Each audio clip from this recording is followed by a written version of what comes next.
इस वीडियो में हम आपको बताने वाले हैं sp3d3 हाइब्रिडाइजेशन। इसके पहले हमने आपको sp3 और sp2 sp3 बहुत सारे हाइब्रिडाइजेशन हमने आपको बताया था, और सभी हाइब्रिडाइजेशन के हमने आपको एक एग्जांपल के तौर पर समझाया था कि किसी भी मॉलिक्यूल का आप स्ट्रक्चर हाइब्रिडाइजेशन के बेसिस पर कैसे बनाएंगे, और उन सभी का हमने डिटेल आपको बताया था। और यहाँ हम sp3d3 हाइब्रिडाइजेशन में आपको IF7 मॉलिक्यूल का डिटेल में स्ट्रक्चर बनाना सिखाएंगे कि कैसे बनाया जाता है IF7 मॉलिक्यूल का स्ट्रक्चर। चलिए वीडियो को स्टार्ट करते हैं। देखिए पहले sp3d3 हाइब्रिडेशन क्या होता है। यह हाइब्रिडेशन की लास्ट वीडियो, इसके बाद हम आपको बेस पर थियरी बताएंगे। तो देखिए ये sp3d3 का मतलब कि एक यस 3p और 3d ऑर्बिटल होंगे, वह कंबाइंड होंगे और 7 sp3 हाइब्रिड ऑर्बिटल बनाएंगे, वो भी सेम एनर्जी के, और यह फिनोमेना sp3d3 हाइब्रिडेशन कहलाएगी। When 1 s orbital and 3p orbital, देखिए एक s orbital 3p orbital and 3d orbital, d3 orbital 3d orbital of different energy. आप जानते हैं कि s ऑर्बिटल p ऑर्बिटल और d ऑर्बिटल की एनर्जी डिफरेंट होती है, इसीलिए हमने यहाँ पर देखिए लिखा orbital of different energy combined to form 7 sp3d3 hybrid orbital, और कंबाइंड होकर sp3d7 sp3d3 हाइब्रिड ऑर्बिटल बनाते हैं आप सेम एनर्जी, वो भी सेम एनर्जी के। This phenomena is known as, मतलब यह प्रक्रिया, this phenomena is known as sp3d hybridisation, और यह प्रक्रिया sp3d हाइब्रिडाइजेशन कहलाती है। देखिए कैसे, एक यस ऑर्बिटल है तो आप एक यस ऑर्बिटल यहाँ पर लिखेंगे। आप जानते हैं यस ऑर्बिटल स्फेरिकल होता है, एक यस ऑर्बिटल, और यहाँ पर देखिए 3p ऑर्बिटल हैं, तो आप p ऑर्बिटल जानते हैं डम्बल शेप का होता है, और 3p ऑर्बिटल कंबाइंड होते हैं, तो 3p ऑर्बिटल हम यहाँ पर बनाएंगे। यदि हम ये 3 लिख दें तो आपको कोई दिक्कत, मतलब 3p ऑर्बिटल। इसी तरह d orbital 3d orbital combined होंगे, तो आप जानते हैं d ऑर्बिटल जो होता है वह डबल डम्बल होता है, इस तरह का होता है d ऑर्बिटल। आपको 3d ऑर्बिटल बनाने हैं, तो यदि हम ये 3 लिख दें तो कोई आपको दिक्कत नहीं, इसका मतलब 3d ऑर्बिटल। जब इनके अंदर हाइब्रिडाइजेशन होगा, मतलब यह कंबाइंड होंगे, तब हमको किस तरह का स्ट्रक्चर मिलेगा। देखिए आपको कुछ इस तरह का स्ट्रक्चर मिलेगा, पेंटागोनल बाई पिरामिडल। या क्या हो गया, ट्राइगोनल, यदि 2 इसमें इस प्रकार से लगा दें, यह क्या हो गया, पेंटागोनल, और इसके ऊपर 2 ऐसे लगा दें, तो कितने ऑर्बिटल हुए आप देखिए, 1 2 3 4 5 6 7 हमने आपको बताया था कि यह 7 sp3d3 हाइब्रिड ऑर्बिटल बनाते हैं। तो इन सभी ऑर्बिटल की एनर्जी सेम होगी, और इन सभी को हम कहेंगे sp3d3 हाइब्रिडेशन। आप में सब में sp3d हाइब्रिडेशन लिख लीजिए, और इसकी जो जियोमेट्री होती है वह पेंटागोनल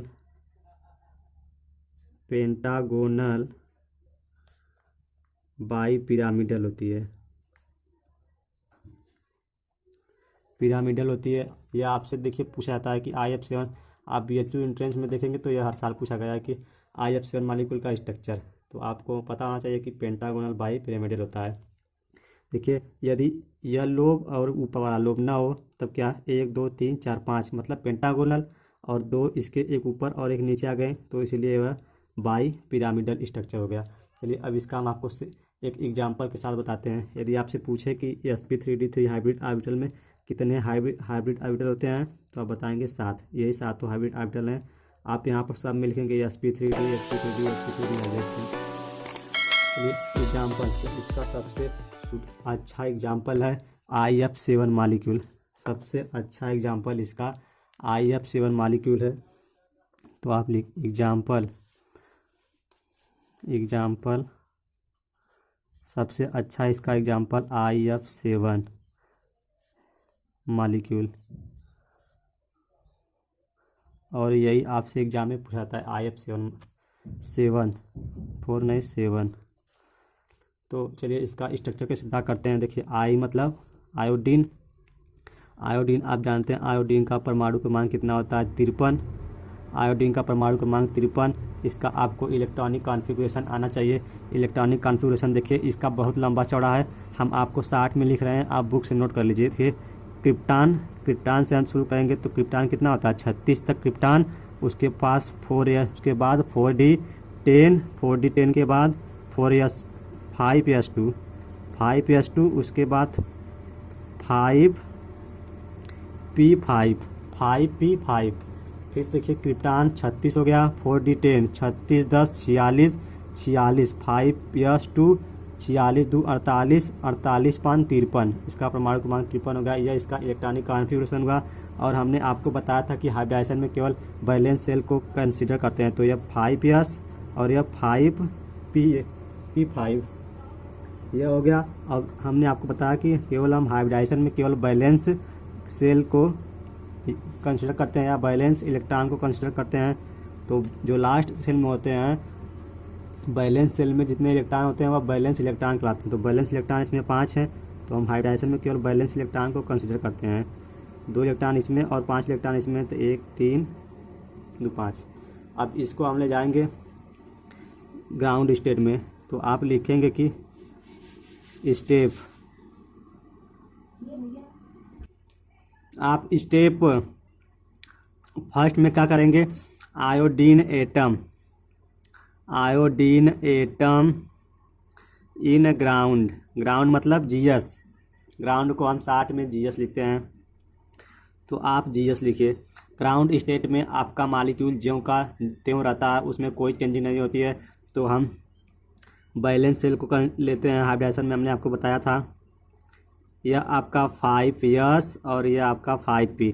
5s में देखिए ऊपर 2 इलेक्ट्रॉन है, 2 इलेक्ट्रॉन, और 5p में देखिए 5 इलेक्ट्रॉन है, तो हमने 5 इलेक्ट्रॉन भर दिए। चलिए यह आयोडीन का इलेक्ट्रॉनिक कॉन्फ़िगरेशन हो गया। यहाँ पर देखिए IF7 मालिक्यूल मतलब फ्लोरीन एटम लगा हुआ है।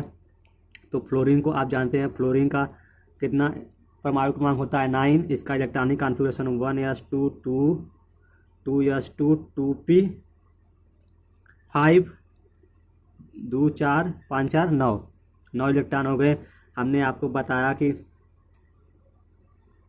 केवल बैलेंस सेल को कंसीडर करते हैं। तो यहाँ पर देखिए 2 में दोनों इलेक्ट्रॉन फिल है। यहाँ पर यह इस ऑर्बिटल में 5 इलेक्ट्रॉन, 5 हमने फिलअप कर दिए। देखिए यहाँ पर एक अनपेयर्ड इलेक्ट्रॉन है, एक अनपेयर्ड इलेक्ट्रॉन है, मतलब एक फ्लोरीन में एक अनपेयर्ड इलेक्ट्रॉन है, तो 7 फ्लोरीन है तो 7 अनपेयर्ड इलेक्ट्रॉन होंगे, सीधी सी बात है। देखिए यहाँ पर एक फ्लोरीन एटम में एक अनपेयर्ड इलेक्ट्रॉन है, तो 7 7 8 फ्लोरीन एटम है तो 7 अनपेयर्ड इलेक्ट्रॉन होंगे। तो आप लिखेंगे यहाँ पर 1 fluorine atom contain 1 unpaired electron, मतलब देखिए यहाँ पर एक अनपेयर्ड इलेक्ट्रॉन है, कंटेन 1 अनपेयर्ड इलेक्ट्रॉन। 10 आप यहाँ पर इलेक्ट्रॉन 10 7 मालिक्यूल, तो आप लिखेंगे 7 fluorine atom contain 7 unpaired electron. आप समझ गए होंगे। देखिए अब इसका स्ट्रक्चर आप कैसे बनाएंगे। देखिए यह p ऑर्बिटल है, p ऑर्बिटल में एक अनपेयर्ड इलेक्ट्रॉन है, तो इसको आप एक को px py pz कहते हैं। आप किसी को भी px py z मान लीजिए हम इसको px मान रहे हैं, आप इसको py इसको pz, आप किसी को कुछ भी मान सकते हैं। तो आप देखिए आप शेप आप ऑर्बिटल में पढ़े होंगे कि p ऑर्बिटल का हम जो है एक्सिस पे बनाते हैं, तो किस तरह बनाते हैं। मान लीजिए यह आपका x एक्सिस, या y एक्सिस, या z एक्सिस, आप किसी भी एक्सिस को कुछ भी मान लीजिए, कोई दिक्कत नहीं है। तो यह p ऑर्बिटल है, तो p ऑर्बिटल आप जानते हैं कि हम डंबल शेप में बनाते हैं। कैसे डंबल शेप में बनाते हैं, इस तरह से x एच पर यह बन गया, इसी तरह y एच पर बनाइए, और यह z एक्सिस पर। इस तरह से आपको शेप ऑफ ऑर्बिटल में बताया गया होगा। और अब देखिए, अब यहाँ पर देखिए इस px, या इसको हमने pz माना है, इसको py इसको px माना है, इसको py इसको pz। तो pz में देखिए 2 इलेक्ट्रॉन है, तो z एक्सिस पर जो लोब है उसमें 2 इलेक्ट्रॉन। देखिए एकदम हम आपको एक एक स्टेप बता रहे हैं। इसमें 2 इलेक्ट्रॉन, फिर py में 2 इलेक्ट्रॉन है, तो देखिए वाई वाला एक्सिस यह है, आप चाहे तो इसको पी जेड, यहाँ पर पी वाई, इसको पी एक्स ऐसे भी लिख सकते हैं। तो पी वाई में देखिए 2 इलेक्ट्रॉन है तो 2 इलेक्ट्रॉन यहाँ पर फिलअप कर दीजिए, और पी एक्स में 1 इलेक्ट्रॉन है तो एक इलेक्ट्रॉन रहने दीजिए। अब जरूरी नहीं है कि यह इलेक्ट्रॉन यहीं पर भरा जाए, आप इसको यहाँ पर भी लिख सकते हैं। यह अब देखिए हमने केवल एक फ्लोरीन एटम का यह बनाया हुआ है। यदि हम इस सातों का बनाएं तो सातों फ्लोरीन एटम का ऐसा ही होगा। तो हमने आपको एक जनरल बता दिया कि 7 फ्लोरीन एटम का ऐसा ही स्ट्रक्चर होगा। अब चलिए इसके बाद स्टेप ए पर हमने यहाँ पर आपको बताया। अब चलिए step B,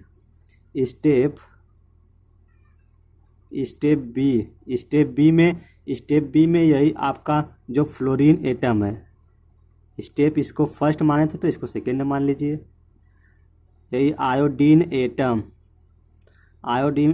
atom in excited state, excited को हम ES से लिखते हैं। एक्साइटेड स्टेट में जब यह इलेक्ट्रॉन निकलकर अपने बाद मतलब आगे आने वाले ऑर्बिटल में जाते हैं, यह इलेक्ट्रॉन एक्साइटेड होकर, तो आगे आने वाला जो ऑर्बिटल है वह कौन सा ऑर्बिटल होगा?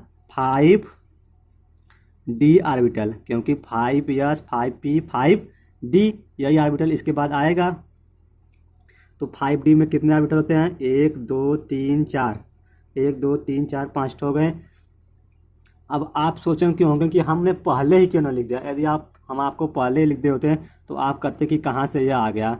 इसीलिए अब आपको पता होगा कि जो यह इलेक्ट्रॉन एक्साइटेड स्टेट में जाते हैं तब यह नहीं कि अपने पीछे से है 4D में पहले था, देखिए इसके पहले 4D 410 था, तो इसमें तो जाएगा नहीं, क्योंकि यहाँ पर 4D जो है 4D 10 में यह ऑर्बिटल भरा हुआ है, तो इसमें एक्साइटेड होकर तो जाएगा नहीं। यह एक्साइटेड होने के बाद जो इधर पीछे इसके आने वाले ऑर्बिटल हैं उसमें जाएगा, क्योंकि वह ऑर्बिटल खाली हैं। तो देखिए D ऑर्बिटल खाली है, तो यह एक्साइटेड स्टेट में जब ले जाते हैं तब यह, आप इसको पहले लिखिए, देखिए यह 5s है, 5s में 1 इलेक्ट्रॉन, और यह 5p और यह 5D,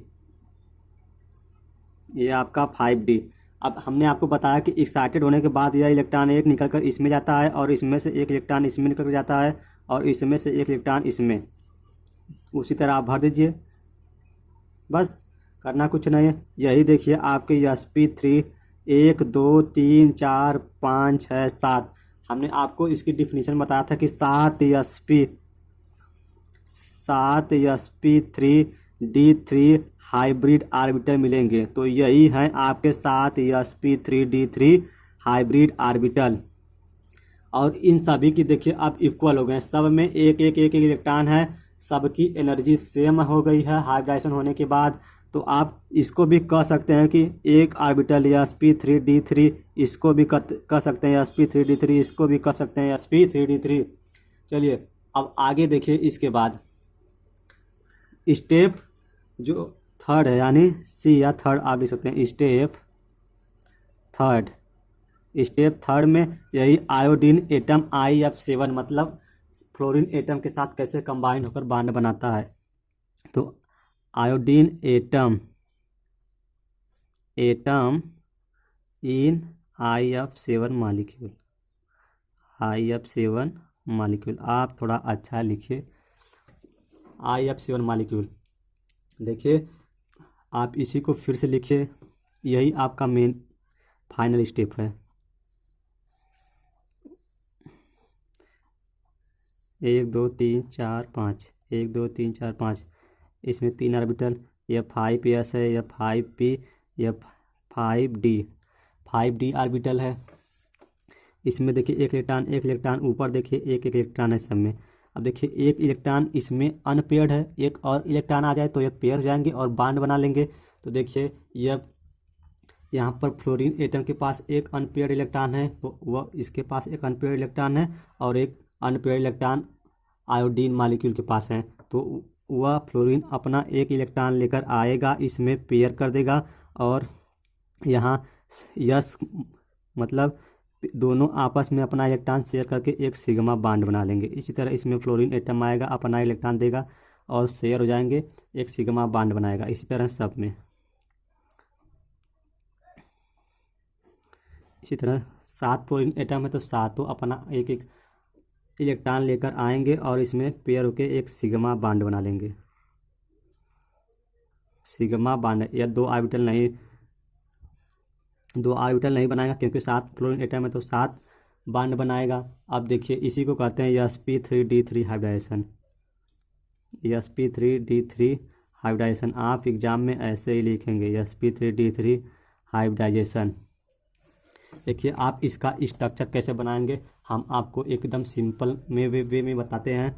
देखिए हमने आपको सबसे ऊपर आपको बताया था एक S 3p और 3d ऑर्बिटल जब मिलते हैं तो हमको कैसा स्ट्रक्चर मिलता है।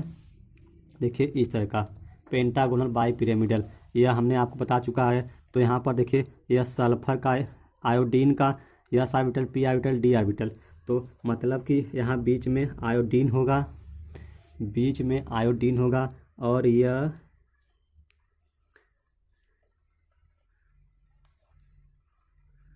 पेंटागोनल हुआ। बाई पिरामिडल हमने आपको बताया एक ऊपर और एक नीचे, यह आयोडीन का स्ट्रक्चर हो गया। और इन सभी में देखिए एक एक अनपेयर्ड इलेक्ट्रॉन है, एक एक अनपेयर्ड इलेक्ट्रॉन है। तो एक एक अनपेयर्ड इलेक्ट्रॉन है। आप फ्लोरीन में देखिए यहाँ पर एक अनपेयर्ड इलेक्ट्रॉन है और इन दोनों में पेयर्ड इलेक्ट्रॉन मतलब दो दो इलेक्ट्रॉन है, तो यह किसी के साथ बॉन्ड नहीं बनाएंगे। यहाँ पर एक अनपेयर्ड इलेक्ट्रॉन है तो यह केवल बॉन्ड बनाएगा, यह अपना केवल यह p यक्स वाला लोब लेकर आएगा और यहाँ पर किसी एक के साथ ओवरलैप करेगा और यहाँ पर अपना एक इलेक्ट्रॉन देगा, क्योंकि एक इलेक्ट्रॉन पहले आयोडीन का है और एक अपना यह इलेक्ट्रॉन लेकर आया और यहाँ पेयर कर लिया और यहाँ पर सिग्मा बॉन्डिंग हो गई। इसी प्रकार 7 फ्लोरीन एटम है, सातों आएंगे अपना एक एक इलेक्ट्रॉन लेकर और यहाँ पर पेयर जाएंगे और सिग्मा बॉन्ड बना लेंगे। आप सब में ऐसे कर डालिए सिग्मा बॉन्ड, सातों फ्लोरीन एटम आएंगे यहाँ पर पेयर करेंगे। यदि आपको पसंद आए तो आप एक बार लाइक ज़रूर कर दीजिए, समझ में आ गया हो तो। यह फ्लोरीन का देखिए यह IF7 का मॉलिक्यूलर ऑर्बिटल स्ट्रक्चर हो गया, मॉलिक्यूलर हाइब्रिड ऑर्बिटल, या यही है आपका मॉलिक्यूलर स्ट्रक्चर। और इसका जो फाइनल स्ट्रक्चर होता है IF7 मॉलिक्यूल का, तो आप बीच में देखिए एक ऊपर सिग्मा बॉन्ड बना हुआ है तो आप IF ऐसे, एक यहाँ पर है तो एक यहाँ पर IF सिग्मा बॉन्डिंग, एक यहाँ पर नीचे है तो नीचे सिग्मा बॉन्ड, एक सामने है तो सामने और दो इधर है सिग्मा बॉन्ड। यह इसका फाइनली स्ट्रक्चर है। और आपके बुक में देखिए इसी को बॉक्स में कर दिया, तो आप भी इसको बॉक्स में कर सकते हैं। यह रहा इसका फाइनल स्ट्रक्चर। सो फ्रेंड्स ये 1 2 3 4 5 6 और एक नीचे आपको यहाँ पर क्लोरीन एटम जोड़ दीजिए 7। यह आपका जो फाइनल स्ट्रक्चर है। सो फ्रेंड्स उम्मीद करता हूँ कि आपको वीडियो पसंद आए। यदि पसंद आई तो आप एक बार लाइक कर दीजिए और चैनल को नए सब्सक्राइब कर लीजिए। अब इसके बाद हम आपको बेस्ट पर थ्योरी बताएंगे।